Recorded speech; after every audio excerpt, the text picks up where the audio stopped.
Bismillahirrahmanirrahim. Assalamualaikum warahmatullahi wabarakatuh. Berjumpa lagi di mata kuliah manajemen. Kali ini kita akan membahas tentang bagaimana manajemen negosiasi. Pengertian negosiasi jika dilihat secara etimologis berasal dari bahasa Inggris, yaitu to negotiate serta to be negotiating, yang memiliki arti merundingkan, menawarkan, dan membicarakan. Lalu kata ini memiliki turunan lain, yaitu negotiation. Negotiation memiliki arti kegiatan dalam merundingkan atau membicarakan sesuatu, tentunya dengan pihak lain demi mencapai satu kesepakatan. Berdasarkan pengertian di atas, maka bisa ditarik kesimpulan bahwa pengertian negosiasi merupakan proses diskusi yang dilakukan demi menyelesaikan satu masalah dengan cara yang bisa diterima oleh kedua belah pihak, yaitu dengan cara negosiasi. Dalam kegiatan negosiasi, setiap pihak akan mencoba untuk merujuk pihak lainnya agar menyetujui sudut pandangnya. Dengan bernegosiasi, maka setiap pihak yang terlibat akan berusaha untuk menghindari perdebatan atau pertengkaran, lalu menyepakati satu wujud kompromi. Jadi pengertian negosiasi secara umum merupakan satu wujud interaksi sosial yang terjadi antara beberapa pihak untuk mencapai kesepakatan bersama yang dinilai saling menguntungkan untuk setiap pihak yang melakukan negosiasi. Mereka yang melakukan negosiasi ini biasa disebut negosiator. Sementara aktivitas negosiasi dilakukan dalam berbagai lini kehidupan dan biasanya berkaitan dengan berbagai permasalahan yang melibatkan banyak orang, seperti dalam dunia organisasi dan bisnis. Kedua kegiatan ini memang selalu lekat dengan kegiatan negosiasi. Setiap pihak yang terlibat dalam proses negosiasi bisa beragam dan mencakup banyak hal.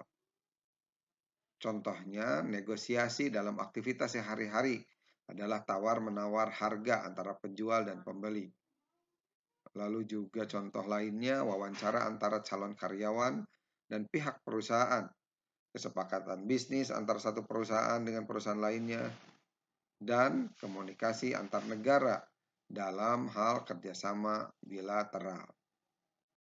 Kalau kita melihat negosiasi dari kacamata para ahli, ada beberapa definisi atau pengertian negosiasi menurut para ahli.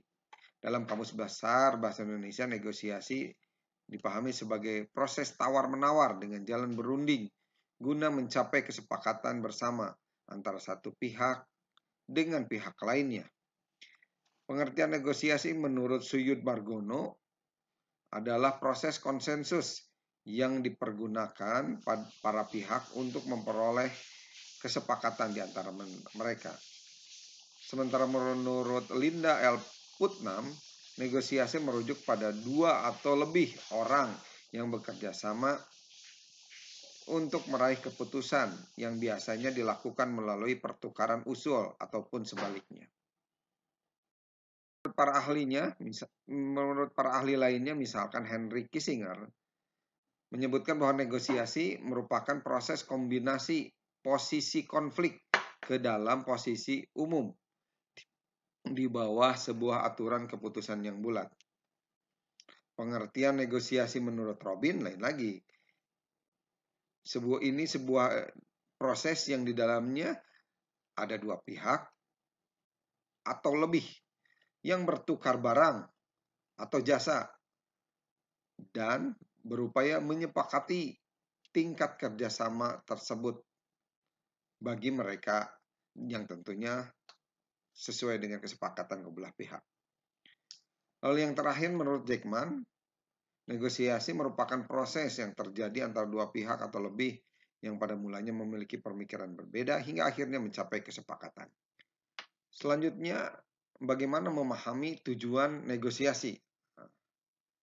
Dalam Kamus Oxford, negosiasi dipahami sebagai satu metode yang dilakukan sebagai bentuk usaha dalam memperoleh satu kesepakatan dengan diskusi formal. Negosiasi dilakukan antar dua pihak atau lebih, yang mana setiap pihak mempunyai tujuan yang berbeda dan terjadinya proses tawar-menawar untuk mendapatkan satu kesepakatan. Sehingga dipahami bahwa tujuan dari aktivitas negosiasi adalah untuk memperoleh kesepakatan atau menyamakan kehendak antar kedua belah pihak yang bernegosiasi. Jadi tujuan utama negosiasi ini adalah untuk mendapatkan kesepakatan yang dinilai saling menguntungkan, menyelesaikan masalah, mendapatkan solusi atas setiap masalah yang dialami berbagai pihak atau kedua belah pihak, serta untuk mendapatkan kondisi yang saling menguntungkan bagi setiap pihak yang bernegosiasi. Sebagai contoh, aktivitas negosiasi bisnis yang terjadi antar satu perusahaan dengan perusahaan lainnya yang berguna untuk meningkatkan pertumbuhan pasar agar bisa meningkatkan nilai penjualan produk mereka. Contoh lainnya, proses negosiasi yang terjadi antara konsumen dengan produsen yang melakukan tawar-menawar harga terhadap satu produk agar bisa mencapai harga yang disepakati, sehingga pihak penjual dan pembeli bisa mendapatkan harga yang sesuai dengan nilai produk yang dijual. Manfaat negosiasi. Jika sebelumnya kita sudah membahas tentang pengertian negosiasi dan tujuannya, maka selanjutnya kita akan membahas tentang manfaat negosiasi. Ada beberapa manfaat negosiasi. Di antaranya demi terciptanya jalinan kerjasama antar satu pihak dengan pihak lainnya, tentunya untuk memperoleh tujuannya masing-masing. Yang kedua, terjadinya rasa saling pengertian pada setiap pihak yang bernegosiasi terkait kesepakatan yang akan ditempuh dan efeknya bagi pihak-pihak tersebut. Selanjutnya, terjalinnya kesepakatan bersama yang saling menguntungkan. Dan yang terakhir, terciptanya interaksi positif antar pihak yang bernegosiasi. Jenis-jenis negosiasi. Jika diteliti lebih lanjut, sebenarnya negosiasi memiliki jenis-jenis yang berbeda. Perbedaan negosiasi ini terjadi dari adanya jumlah negosiator atau pihak-pihak yang melakukan negosiasi, cara pandang keuntungan atau kerugian, serta kondisi atau situasinya. Yang pertama, berdasarkan situasi. Bila dinilai berdasarkan situasi, maka negosiasi akan terbagi menjadi dua jenis, yaitu negosiasi formal dan negosiasi non-formal. Negosiasi formal merupakan kegiatan negosiasi yang dilakukan untuk mendapatkan kesepakatan dengan menempuh jalur hukum. Sedangkan negosiasi informal atau non-formal merupakan jenis negosiasi yang bisa dilakukan di mana saja tanpa memerlukan jalur hukum. Berdasarkan jumlah negosiatornya. Untuk negosiasi yang dinilai berdasarkan jumlah negosiatornya, maka negosiasi dibedakan menjadi negosiasi dengan pihak penengah dan tanpa pihak penengah. Negosiasi yang dilakukan dengan pihak penengah biasanya dilakukan oleh dua atau lebih pihak negosiator, sehingga setiap keputusan dan proses negosiasi akan memerlukan pihak penengah yang bersifat netral. Sedangkan negosiasi tanpa pihak penengah adalah kegiatan negosiasi yang dilakukan tanpa membutuhkan bantuan pihak penengah. Pada umumnya hanya terjalin antar dua pihak saja.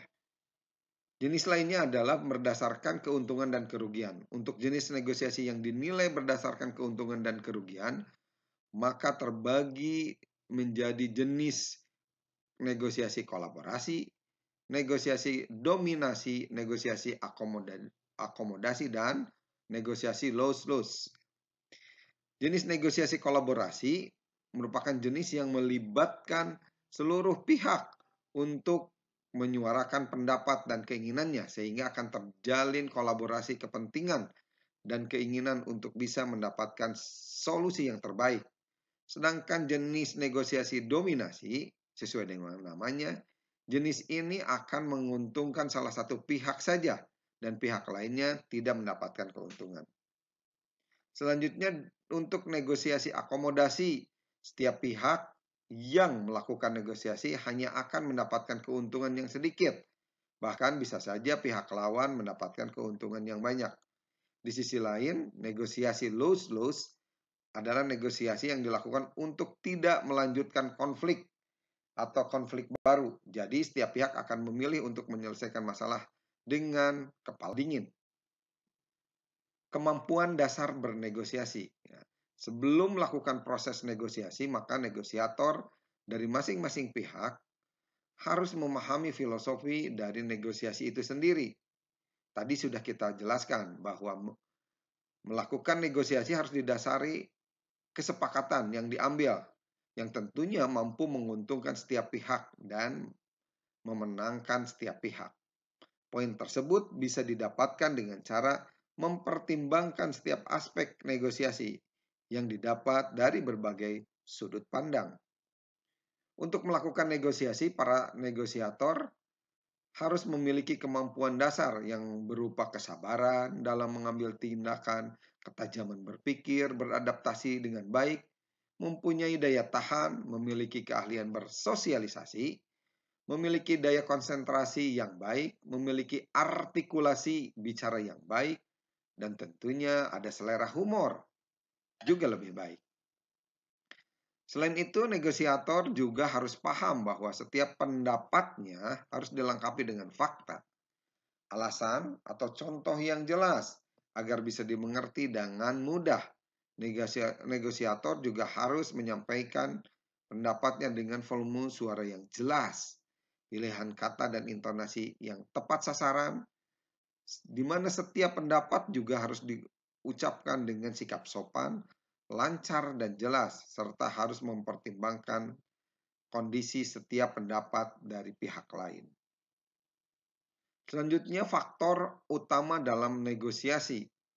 Terdapat beberapa faktor yang harus diperhatikan negosiator dalam melakukan negosiasi. Ya. Ada beberapa faktor utama dalam bernegosiasi. Ya. Pertama, faktor para pihak yang terlibat. Kita harus mengenal siapa saja yang berpartisipasi dalam kegiatan negosiasi tersebut, serta apa tujuannya. Kita juga harus mengenal latar belakang mereka dan berbagai hal tersebut dalam mempengaruhi peran mereka untuk melakukan negosiasi.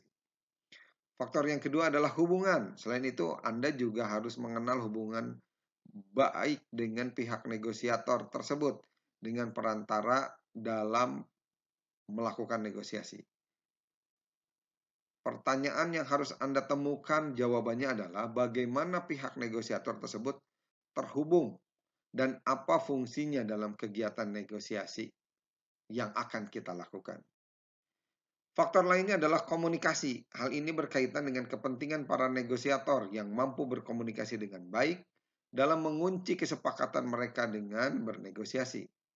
Jadi, bagaimana cara yang efektif untuk mengutarakan hasil yang Anda inginkan, serta bagaimana pihak lawan bisa yakin bahwa mereka akan didengarkan.